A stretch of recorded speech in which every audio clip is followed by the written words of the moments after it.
सम्माननीय धर्म प्रेमी भाइयों, भक्तिमती माता बहनों, सदगुरु कबीर साहब जी के विषय में एक विद्वान ने लिखा है, डॉक्टर संपूर्णानंद। उन्होंने लिखा है कि हीरे के 56 पहल और सभी पहल अपने आप में चमकदार और ज्योतित होते हैं। मैंने देखा है हीरा, और एक दिन मैंने इसकी थोड़ी सी चर्चा भी की थी कि सूरत को डायमंड सिटी कहते हैं और वहाँ ऐसे भक्त प्रेमी लोग हैं जो हीरे का काम करते हैं, हीरे को तराशने का काम करते हैं। और वे लोग हीरे दिखाए थे, उनके घर गया, तब भी आश्रम में भी लाए। तो 56 पहल, छोटा सा भाई हीरा होगा, उसमें 56 पहल बनता है। क्या कहते हैं, कबीर को बताने के लिए हीरे के जैसे 56 पहल और सभी पहल अपने आप में चमकदार और ज्योतित होता है, वैसे ही कबीर के भी 56 पहल है और सभी पहल अपने में ज्योतित और चमकदार है। पहल का मतलब सदगुरु कबीर जिस देश की जिन समस्याओं को का समाधान पर वो बोलते हैं, ऐसा लगता है कि बहुत सुंदर समाधान। कभी कभी मैं कहा करता हूँ कि आप कभी देखे होंगे रेलवे स्टेशन पर पुलिस बैठी रहती है और वहाँ एक वाक्य लिखा रहता है कि क्या मैं आपकी सहायता कर सकता हूँ, लिखा रहता है ना, कि क्या मैं आपकी सहायता कर सकता हूँ। ऐसे ही ऐसा लगता है सदगुरु कबीर साहब जी काउंटर लगा के बैठे थे और पूछ रहे थे दुनिया वालों से, क्या मैं आपकी सहायता कर सकता हूँ। कोई भी समस्या लेकर आओ, कबीर साहब के पास में कोई भी समस्या, उनका समाधान उनके पास। जीवन की समस्त समस्याओं का समाधान, चाहे आपकी व्यक्तिगत समस्या हो, पारिवारिक समस्या हो, सामाजिक समस्या हो, चाहे वो धार्मिक समस्या हो, चाहे आपकी साधना संबंधी समस्या हो, चाहे राजनीति और राष्ट्र संबंधी समस्या हो, चाहे देखिए राष्ट्र की समस्या आप लोग समझ रहे हैं ना क्या है। तो अभी मेरा ये समय नहीं है कि उस पर विस्तार दूं, लेकिन सदगुरु कबीर ने सारी समस्याओं का समाधान उनकी वाणी वचनों में है। आवश्यकता है उनके वाणी वचनों का अवगाहन, पठन मनन, और न केवल पठन मनन हो बल्कि वह हमारे जीवन का हिस्सा बने। जब तक हम सद्गुरु के विचारों को नहीं जानेंगे तो केवल हम दीक्षा ले लिए, कंठी माला ले लिए, गुरु के पास जा कर के कुछ मंत्र ले लिए और ये मान कर के बैठें कि मेरा कल्याण हो जाएगा।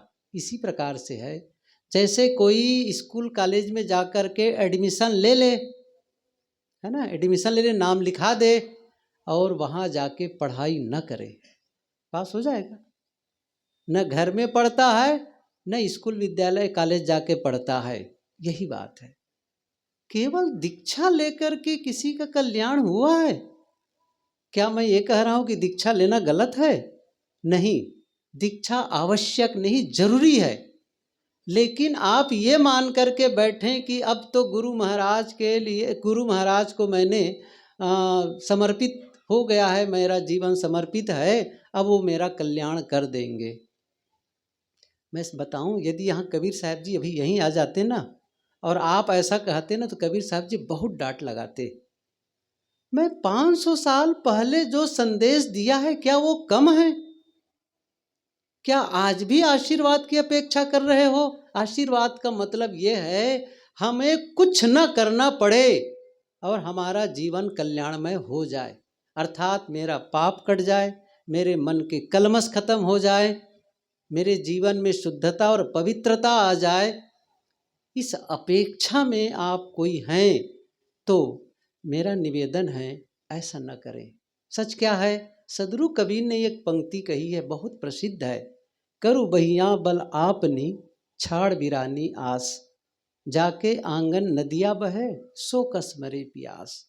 अपने बाहुबल का भरोसा करो, पुरुषार्थ। और तभी अच्छा मैं ये बताता हूँ, यदि वो कहते कि आशीर्वाद से होगा तो तमाम सुधार की बातें क्यों कहते, क्यों बताते वो? चाहे वो वाणी सुधार की बात हो, आचरण सुधार की बात हो, क्यों कहते? या फिर उन्होंने ये क्यों कहा कि अवगुण कहूँ शराब का, ज्ञानवंत सुन ले, आशीर्वाद से हो जाता?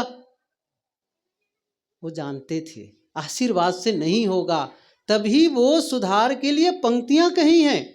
आप साखी ग्रंथ देखो, इनको अंग, उनको अंग, संत को अंग, माया को अंग, कपट को अंग, कितना बताए हैं। और पढ़ करके देखो उसमें। और बीजक में तो आप पढ़ के ही देख लो, पता चल जाएगा कैसे कैसी बातें उन्होंने कहा है। कल सुन रहे थे साहब जी से, आपन कर्म न मेटो जाई, कर्म का लिखा मिटाए दो कैसे कैसे, जो युग कोटि सिराई, बहुत सारे उदाहरण दिए थे। यदि ये होता, कल साहब भी कह रहे थे कि साहब जी कर्मवादी थे, अर्थात आप अपने कर्मों को सुधारो, और कर्म सुधारने में हम स्वतंत्र हैं, कर्म को हम बिगाड़ने में भी स्वतंत्र हैं, बिगाड़ने में भी। कबीर साहब, गोस्वामी तुलसीदास की पंक्ति बहुत प्रसिद्ध है, स्वर्ग नरक अपवर्ग निसेनी, ज्ञान विराग भक्ति सुख देनी। क्या कहते हैं? ये मनुष्य क्या है? स्वर्ग, ये निसेनी है, सीढ़ी। बड़ी छत्तीसगढ़ी बात करें, निसेनी हम लोग सब समझ रहे हैं, एक ऐसी सीढ़ी जिसे आप दीवार पर टिका करके छत पर पहुंच सकते हैं, ऊंचे में जा सकते हैं। और उसी सीढ़ी को यदि आप गड्ढे या कुएं में लगा दें तो आप नीचे भी जा सकते हैं। आप सीढ़ी में, अर्थात आप अभी मिडिल, मध्य में हैं, अर्थात ऊंचाई में भी जा सकते हैं और अपना पतन भी कर सकते हैं। करना क्या है? उत्थान का काम। और उस उत्थान के लिए, जीवन आत्म सुधार के लिए, आत्म कल्याण के लिए जितना सरल पथ सद्गुरु कबीर ने बताया है और जितना साफ सुथरा पथ उनका है, देखो मैं किसी की आलोचना नहीं करूंगा, अन्य संतों ने भी कहा है, लेकिन आप जब देखेंगे ना तो बहुत जगह बहुत सी बातों को लेकर के अंधविश्वास और भ्रम का कुछ न कुछ उसमें फंसाव है। कहीं न कहीं आप जाके देखेंगे, कहीं पर जाति की, कहीं पर किसी बात की, किसी को भ्रम की, किसी अंधविश्वास की, किसी और चीज़ की। लेकिन साहेब की बातें आप पढ़ेंगे, ऐसा लगता है जैसे अंधेरी रात में कोई टार्च जला दे और रास्ता दिखाई देने लगे। इतना क्लियर, इतना साफ है उन्होंने कहा है वो। लेकिन रास्ता बना दिए हों और रास्ता पर न चलें तो, ये भी साहब ने कहा है, उनको पता रहा होगा। उन्होंने क्या कहा? राह बिचारी क्या करे, जो पंथिन चले विचार, आपन मार्ग छोड़ के फिरे उजार उजार। रास्ता तो है, अब पथिक न चले, पंथी न चले तो उसका क्या दोष है? क्या कर रहा है? सही रास्ता को छोड़ करके गलत रास्ता, उजाड़ उजाड़ मतलब जंगल, खाई कांटे खंदक में चल रहा है। घाटा घड़ेगा ही, कितनी तकलीफ होगी।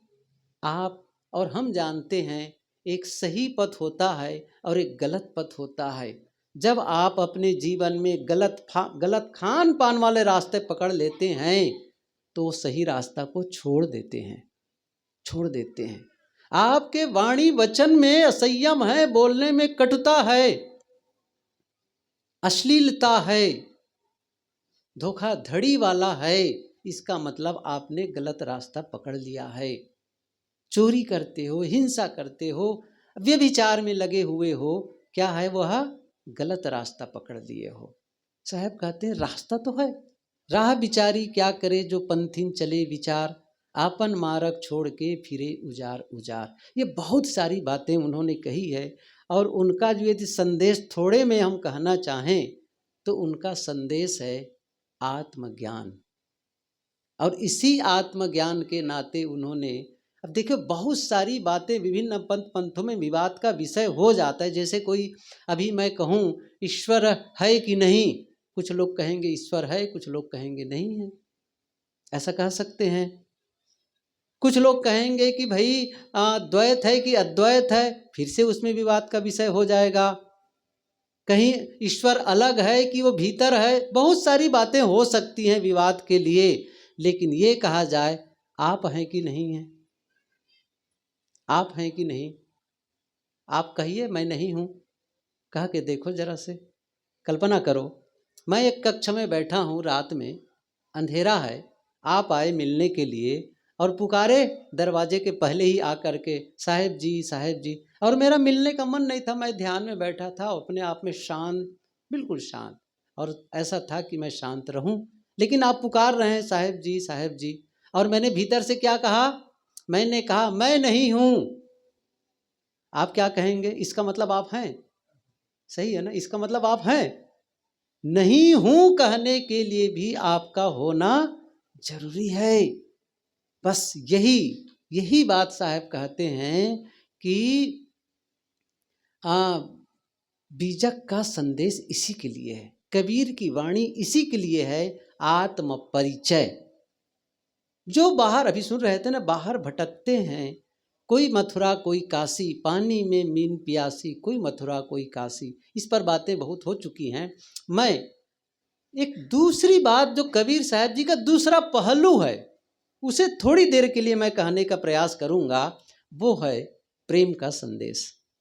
उन्होंने क्या कहा है, सबको पता है, पोथी पढ़ी पढ़ी जग मुआ, पंडित भया न कोय, ढाई आखर प्रेम का, पढ़े सो पंडित होय। और बीजक में भी एक पंक्ति, दो साखी है, प्रेम पाट का चोलना पहिर कबीरू नाच, पानिप दीन्हो तास को जो तनमन बोले साँच।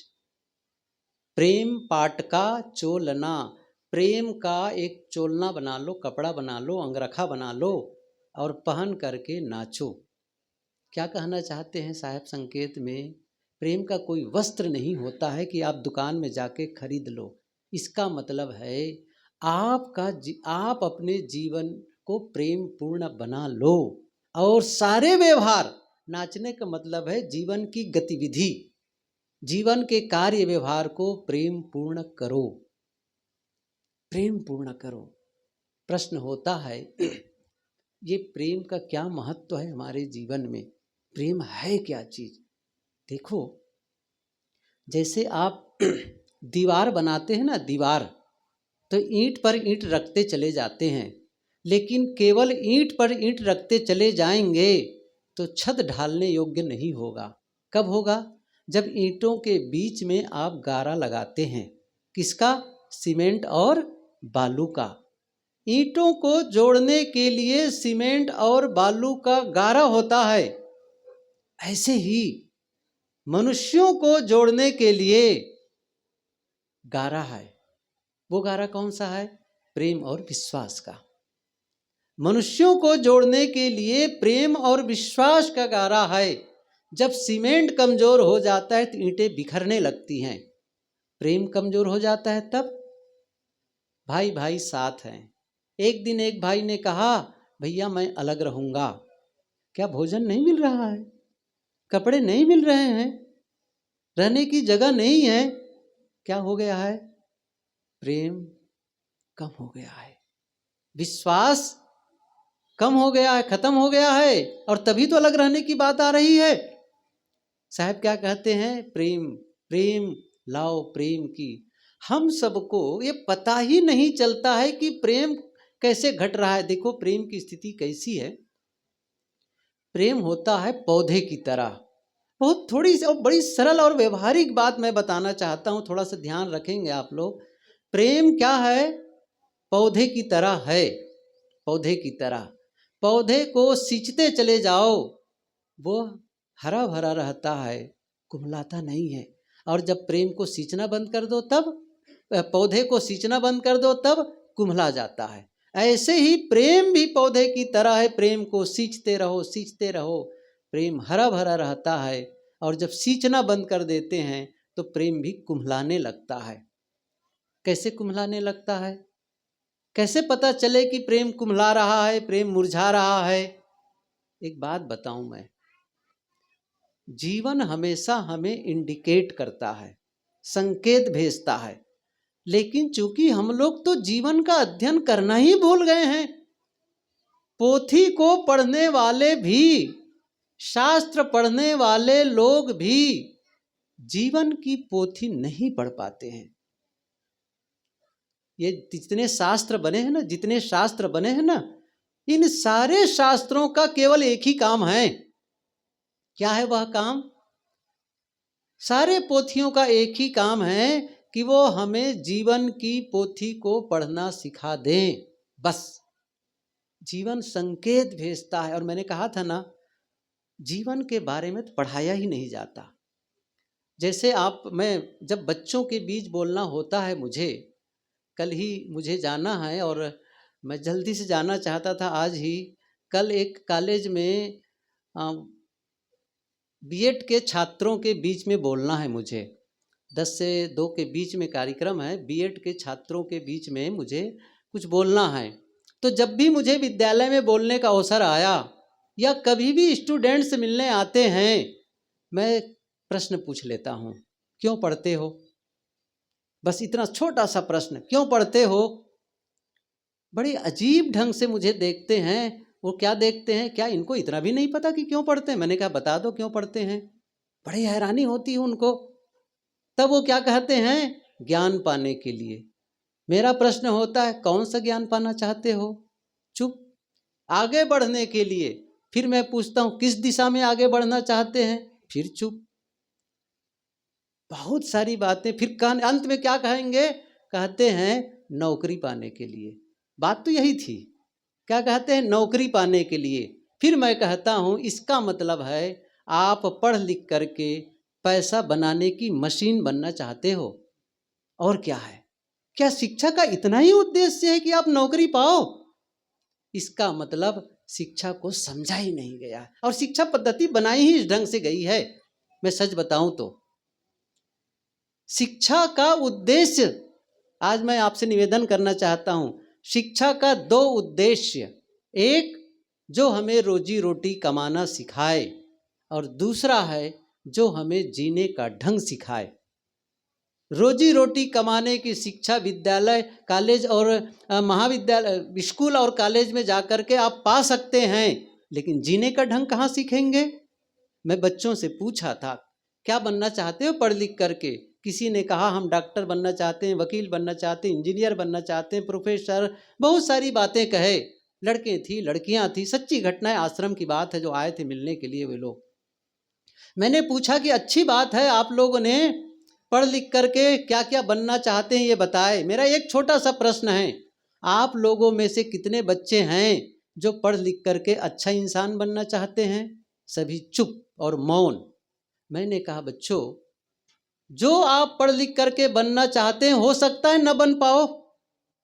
क्या डॉक्टर बनने वाला बच्चा ये सोचे कि मैं डॉक्टर बन जाऊं? क्या बन ही जाता है? हो सकता है न बन पाओ, लेकिन अभी प्रेजेंट मोमेंट में एक बात तो तय है कि आप लोग किसी न किसी माता पिता के बच्चे हो, और कुछ दिनों के बाद आप पति बन जाओगे, आप पत्नी बन जाओगी, और फिर कुछ दिनों के बाद में पिता बन जाओगे और माँ बन जाओगी। क्या इसकी भी पढ़ाई हो रही है कि माता पिता के साथ में, भाई बहनों के साथ में, बड़ों के साथ, छोटों के साथ में, परिचित और अपरिचित के साथ में कैसे व्यवहार करना चाहिए? इसकी पढ़ाई नहीं हो रही है। बड़ी बात यही है, जीने का ढंग नहीं बताया जाता है वहां पर। इसलिए ये बहुत बड़ी जिम्मेदारी हो जाती है, हम अपने बच्चों को जीने का ढंग सिखाएं। और ये सत्संग का उद्देश्य ही यही है, जो हमें जीने की कला सिखा दे। सदगुरु कबीर ने जो बातें कही है वही मैं बताना चाहता हूं कि जीवन संकेत भेजता है। कैसे पता चले कि प्रेम मुरझा रहा है? आपस की हंसी चली जाती है, आपस की बातचीत बहुत कम होने लगती है। जब परिवार के लोग आपस में बैठते हैं, चाहे वो पति पत्नी हो, पिता पुत्र हो, भाई भाई हो, सास बहू हो, या इकट्ठे बैठे या दोनों ही बैठे, और जब हंस हंस करके देर तक बातें करते रहते हैं, इसका मतलब है प्रेम की धारा बह रही है, प्रेम की धारा बह रही है। और जब घर में पॉइंट टू पॉइंट बात होती है, किसने कहा ये काम हो गया, हाँ हो गया, उसने कहा बस ये हो गया, बस हो गया, सब अंडरग्राउंड अपने अपने कमरे में, न ईटिंग न मीटिंग, साथ साथ में, साथ साथ भोजन करना कठिन। आप संकेत क्या है? प्रेम मुरझा रहा है, प्रेम की पुनर्स्थापना करो। अब ये विस्तार के देने चाहूँगा तो मेरा 35 मिनट इसी में खत्म हो जाएगा, कैसे विस्तार दें प्रेम की। और मैं इसको विधिवत बताता हूँ कि कैसे प्रेम की पुनर्स्थापना की जाती है, कैसे फिर से सींचा जाता है। मैंने कहा था ना सींचना, ये सींचने का अर्थ क्या है कि आप प्रेम को सींचें। सींचने का अर्थ आप समझें, सींचने का अर्थ है आपके द्वारा कुछ ऐसा व्यवहार हो जिससे सामने वाले को रियलाइज हो जाए, या महसूस होने लगे कि आप, मेरी उपस्थिति उन्हें पसंद है। चाहे आप उन्हें उनके अच्छे कामों की प्रशंसा करके, चाहे उनके पास में बैठ करके समय दे करके, बातचीत करके, या फिर उनसे वादा करके, वादा को निभा करके, कुछ गिफ्ट दे करके, कुछ भी मुस्कुरा कर, कुछ भी उनके लिए ऐसा करने लगो जिन्हें महसूस होने लग जाए सामने वाले को कि मैं उनके लिए महत्वपूर्ण हूँ। मैंने पढ़ा है हर आदमी के गले में एक अदृश्य बोर्ड लटका रहता है। आज मैं बता देता हूँ आप लोगों को, ध्यान में रख करके व्यवहार करना। क्या लिखा रहता है उसमें? हर आदमी के गले में एक अदृश्य बोर्ड लटक रहा है और उसमें लिखा हुआ है मुझे महत्वपूर्ण महसूस कराओ। आप अपनी पत्नी को यदि महत्वपूर्ण महसूस नहीं कराओगे ना, तो फिर आप क्या मानते हैं, क्या वहां से सम्मान मिलेगा? आप क्या मानते हैं कि आप सामान दे करके, वस्तु कपड़े दे करके, गहने दे करके, रुपये पैसे दे करके संबंधों को बनाया जा सकता है? क्या आप प्रेम को खरीदना चाहते हैं, रिश्तों को खरीदना चाहते हैं वस्तुओं को दे करके? मैं पूछूं आपसे, रिश्ते क्या साथ रहने से बनते हैं? शिव खेड़ा को सुन रहा था, उन्होंने बहुत अच्छी बात कही। उन्होंने कहा कि रिश्ते वे नहीं होते हैं जो आपके ग्रुप चित्र में होते हैं। जो चित्र होता है ना, ग्रुप में चित्र हैं, रिश्ते वे नहीं होते जो आपके चित्र में होते हैं ग्रुप में। रिश्ते वे होते हैं जो आपको तकलीफ के समय काम देते हैं। तकलीफ के समय आते हैं रिश्ते, वो महत्वपूर्ण है। तो आप क्या ये मानते हैं कि वस्तु दे करके आप मान बैठे हैं कि इससे रिश्ते बने रहेंगे? रिश्ते किससे बनते हैं, कभी खबर किया है आपने? रिश्ते बनते हैं ऊर्जा के आदान प्रदान से। समझ रहे हैं मैं क्या कहना चाहता हूं? अब ये ऊर्जा की व्याख्या करूं तो बात तो बड़ी हो जाएगी। फिर ऊर्जा का मतलब है आप, हर आदमी, बता दीजिएगा मुझे थोड़ा पहले, हर, जब क्योंकि फ्लो में आऊँगा ना तो फिर मेरे टाइम का ध्यान नहीं रखूँगा, चाहे आप नाराज़ हो जाएं क्योंकि मैं जानता हूँ कि कितना अट्रैक्ट होकर के सुन रहे हैं आप, और मैं पूरी तरह से वो बातों को खोल भी देना चाहता हूँ। मैं ये कह रहा हूँ कि हर आदमी एक रेडिएटर की तरह है जहाँ से रेडिएशन क्रिएट होता है।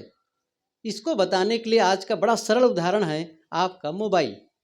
आप अपने मोबाइल में किसी का नंबर आप डायल करते हैं, दबाते हैं, और वह मोबाइल बजने लगता है, चाहे वो 1000 किलोमीटर दूर हो या पृथ्वी के दूसरे पट पर हो, अमेरिका में। जैसे आपने डायल किया वहाँ घंटी बजने लग गई। तो आपके मोबाइल से वहाँ तक क्या गया? ये तो समझ गए अपना। उसी को कहते हैं तरंगे, उसी को कहते हैं वेवलेंथ। वही है वाइब्रेशन, वही गई है वहां से। मैं क्या, रेडिएशन, एक रेडिएशन गया, तरंग गई हुई है। ऐसे ही हर आदमी के भीतर से तरंगे निकल रही है। वो तरंगे सकारात्मक भी हो सकती है और नकारात्मक होती है। साहब ये जीवन का विज्ञान न तो पढ़ते हैं न पढ़ाया जाता है। न पढ़ाई। मैं सच बता रहा हूँ, मंच पर भी जहाँ बड़े बड़े मंच लगते हैं वहाँ पर भी केवल महिमा महिमा महिमा कह करके इतिश्री। बस जीवन का जब तक पाठ नहीं पढ़ाएंगे, जीवन के संबंध में हम विश्लेषण नहीं करेंगे, हमारी आंखें ही नहीं खुलेगी और जो सचमुच करने योग्य काम है वो रह ही जाएगा जीवन में। जीवन का बदलाव नहीं आएगा। मैं एक बात थोड़ा से कड़वे शब्दों में, अब वो कई जगह कहता हूं मंच पर, पूजा पाठ से जीवन नहीं बदलता है। क्या कहा? समझ के कहा। पूजा पाठ से, चाहे किसी की पूजा करो आप, चाहे राम हो, कृष्ण हो, ईसा हो, मोहम्मद हो, बुद्ध हो, कबीर हो, किसी की पूजा पाठ करके, पूजा पाठ से जीवन नहीं बदलता है। जीवन बदलता है जब आप बदलते हैं। आप ही नहीं बदलेंगे और केवल पूजा करते रहें और उसके बाद में न चोरी छूटी, न हिंसा छूटी हुई है, न ही व्यसन छूटा हुआ है, न गाली गुप्ता छूटी हुई है, आप बदले? क्या वही आदत है पूजा के करने के पहले? होता क्या है जनरली बताऊं मैं, पूजा घर में जाएंगे, बड़ी विनम्रता, बड़ी शालीनता, बहुत आप बड़े लग रहे हैं, उदार हैं कह करके, आप वहां जाकर के जब आपने शालीनता और विनम्रता को इकट्ठा किया तो उसे आप घर में जाके बांटो। सीधी सी बात है। आप बाहर जाकर के काम करते हैं और पैसा कमा के लाते हैं, और पैसा जब कमाते हैं ना तो क्या करते हैं, बच्चों को दे, ले जाओ फीस जमा कर लेना, लो पुस्तक ले लेना, अपनी श्रीमती को देते, लो साग भाजी ले लेना, लो उसको ले, भिखारी आ गए, लो 10 रुपया मेरी ओर से, कमा के लाए हो ना, बांट रहे हो। यदि आपने धर्म स्थल में जाकर के, पूजा स्थल में जाकर के विनम्रता की कमाई की है, शालीनता की कमाई की है, प्रेम की कमाई की है, तो बांटो ना। इसका मतलब है आप कमाई नहीं किए थे। पूजा करके उठेंगे, घर वालों से लड़ाई झगड़ा करेंगे। कितने भगत के परिवार के लोग कहते हैं, साहब आपके जो भगत हैं ना, बड़े सत्संगी बनते हैं, बड़े दानी बनते हैं, लेकिन घर में सबसे ज़्यादा झगड़ा वही करते हैं। सब बहुत लोगों का अनुभव भी होगा, इसका अनुभव भी होगा। क्या मतलब है? बदला जीवन। मैंने क्या कहा? हर आदमी रेडिएटर की तरह है और भीतर से रेडिएशन क्रिएट होता है। छोटा सा उदाहरण दूं मैं, आपका ही घर है, 5, 7, 10 लोगों का घर है, परिवार है, एक आदमी उठा घर से या कोई भी सदस्य घर का, और सब लोग उठकर काम में लग गए, अपने अपने नित्य क्रिया में, घर की साफ सफाई जो भी कर रहे थे, वो उठ करके एक जगह जाके बैठ गया, मुंह फुला करके, आंखें लाल, भौहें तनी हुई, एकदम तमतमाए हुआ चेहरा। देर हो गई तो किसी घर के बुजुर्ग ने जाकर कहा, अरे जाके स्नान वगैरह कर लो। उसने क्या कहा? मैं नहीं नहाऊंगा। बड़ा चुप। थोड़ी देर और बीती, सब लोग नाश्ता पानी करने, जलपान में लग गए। उनसे भी कहा गया जाके नाश्ता पानी कर लो। नहीं खाऊंगा। ऐसा लग रहा है जैसे, अब समझ लो वहां से कौन सी तरंगे निकली, समझ आ रही ना? वहां से कौन सी तरंगे, वहां जाना कितना कठिन है। ऐसा लग रहा है जैसे करंट मारने वाला है, और मार ही रहा है। लेकिन एक दूसरा उठा, मुस्कुराता है, हंसता है, जो काम बताओ फटाफट, सबको हंस खुश रखा हुआ है। बताओ, एक मुस्कुराते हुए इंसान के पास जाना अच्छा लगेगा कि एक क्रोधी इंसान के पास में? दोनों से तरंगे निकल रही हैं, दोनों से, और हम महसूस भी करते हैं। आपका श्रीमान जब बहुत नाराज होता है, आंख देख के पता चलता है ना, पता चल जाता है, अरे उनकी आंखें लाल हैं, कुछ तो बात है। और मैंने ये भी पढ़ा है, ये जब माताएं मौन होती हैं, जिस दिन घर में नहीं बोलती हैं, क्या होता है पता है? क्या कहते हैं? जिस दिन घर की माताएं नहीं बोलती, उस दिन घर की आवाज़ 7 गुना ज़्यादा होती है। 7 गुना। कितना? 7 गुना। फाटक की आवाज़ बढ़ जाएगी, बर्तन की आवाज़ बढ़ जाएगी, और बच्चों को चाटा ज़्यादा लगने लग जाएगा। सच है। नहीं बोलने का मतलब नहीं बोल नहीं रहे हैं, बहुत बोल रहे हैं, और भीतर ही भीतर क्या कर रहे हैं? इंकलाब जिंदाबाद, हमारी बात सुनो, और आप सुनने को नाम नहीं ले रहे हैं। बोल रहे हैं ना, कितनी लड़ाई चल रही भीतर भीतर, वही तरंग निकल रही है। महसूस सब करते हैं। तो मैं कह रहा था, ऊर्जा के आदान प्रदान से कैसे वस्तु दिए, क्या पत्नी के प्रति सम्मान का भाव है, उनके प्रति प्रेम, वस्तु देकर क्या कह रहे हैं? उनकी अंदर अंदर बुराई कर रहे हैं, अंदर गलतियों का वर्णन कर रहे हैं, भीतर भीतर में ऐसी है वैसी है, घृणा कर रहे हैं। वस्तु काम नहीं आने वाली है। जो आप भेज रहे हैं ना नकारात्मक चीजें, वो जा करके वहां प्रवेश कर रही हैं, और उनको पता चल गया है देख करके आपकी घृणा कैसे निकल रही है, नफरत कैसे निकल रही है, नाराजगी कैसे निकल रही, वो पता चलता था सामने वाले को। इतने दिन साथ रहेंगे, आपके चेहरा देख के नहीं पता चलेगा। आप शब्दों को सुधार सकते हो, चेहरे को नहीं बदल सकते हो, आंखों को नहीं बदल सकते हो। सिनेमा वालों का गीत है, कौन सा गीत है? लाख छिपाए छिप नहीं सकता, राज हो कितना गहरा, दिल की बात बता देता है असली नकली चेहरा। बस वो पता चल जाएगा, चाहे वो श्रीमती का हो चाहे श्रीमान का हो, भीतर कैसा हैं आप। मैंने कल कहा था ना, बीइंग और डूइंग, इसी पर कहा था। भीतर से कैसे हैं? क्या भीतर से नफरत है, घृणा है, द्वेष है? नहीं बनेगा प्रेम, हमेशा ध्यान रखो, नहीं बनेगा।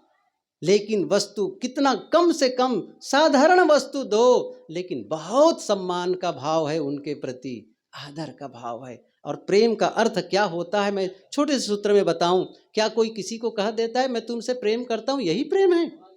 और क्या युवक युवती के प्रेम के ही बारे में कबीर साहब ने कहा, ढाई आकर प्रेम का पढ़े सो पंडित होए। किसी के चेहरे को देख करके, किसी की गतिविधि को देख करके आकर्षित हो गए हो, और जिस दिन चेहरा खत्म हो जाएगा, वो सुंदरता खत्म हो जाएगी, उसकी जो जिस बात को लेकर के आकर्षित है, चाहे धन हो, पद हो, संपत्ति, इसको देखकर आकर्षित हो, वो खत्म होने पर प्रेम कहाँ चला जाएगा?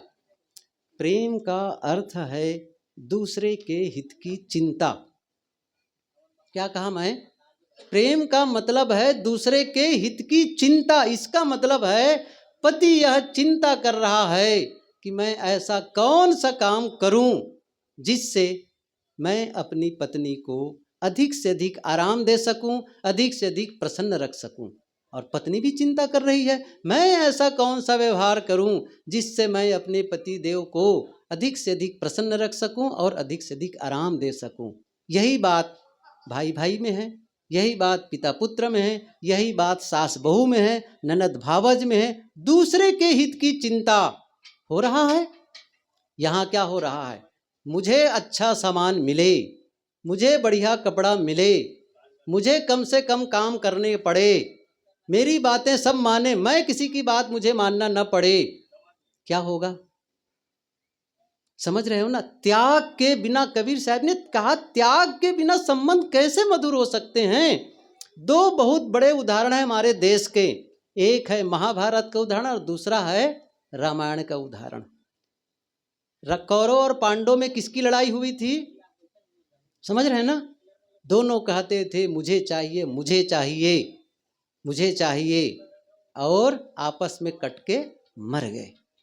आप कह रहे हैं पांडव जीत गए, जीत करके कितना अनुताप। पढ़ के देखो महाभारत को, अंतिम में शांति पर्वों में कैसे जलन उनको हुई थी, और इसीलिए हिमालय जाकर के गलने गए थे। साहब ने साफ कह दिया है कि गले हिमारे जाए, बीजक में ही बात आई है।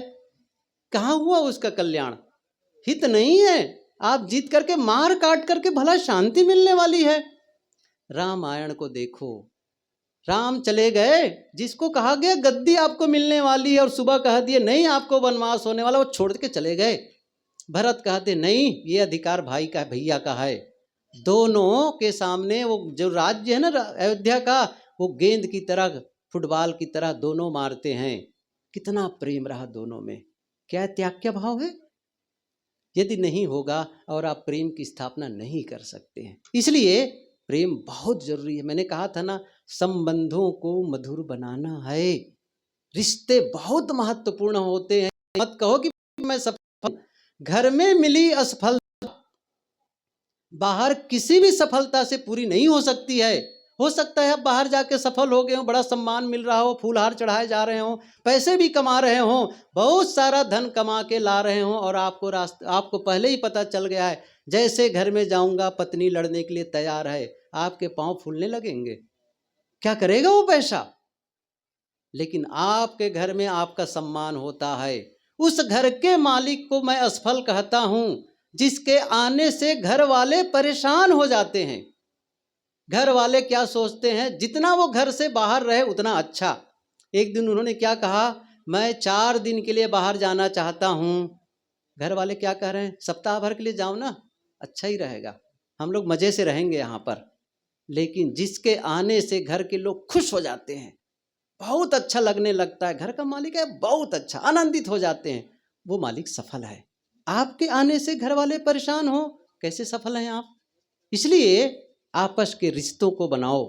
कबीर साहब जी ने यही प्रेम का संदेश दिया है। इस प्रेम को हमें समझना है, समझना है। जो भी हम सभी यदि ध्यान, देखो ध्यान नहीं देते हैं ना, इसीलिए हमारा जीवन, मैंने कहा ना, आप आशीर्वाद के भरोसे मत रहो। देखो मैंने कल कहा था, संत गुरु का आशीर्वाद बिल्कुल भी कम नहीं, हर समय आशीर्वाद दे रहे हैं, जो अच्छे विचार दे करके, अच्छा जीवन जी करके, उपाय बता करके, बस कोई कमी नहीं है।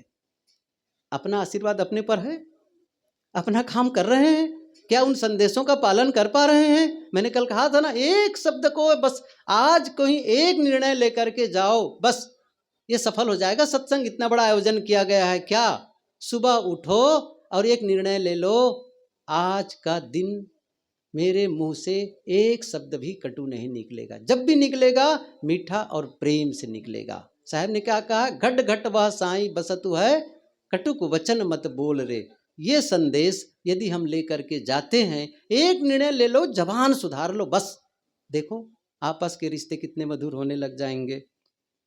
पता है, मैं बंद कर दिया।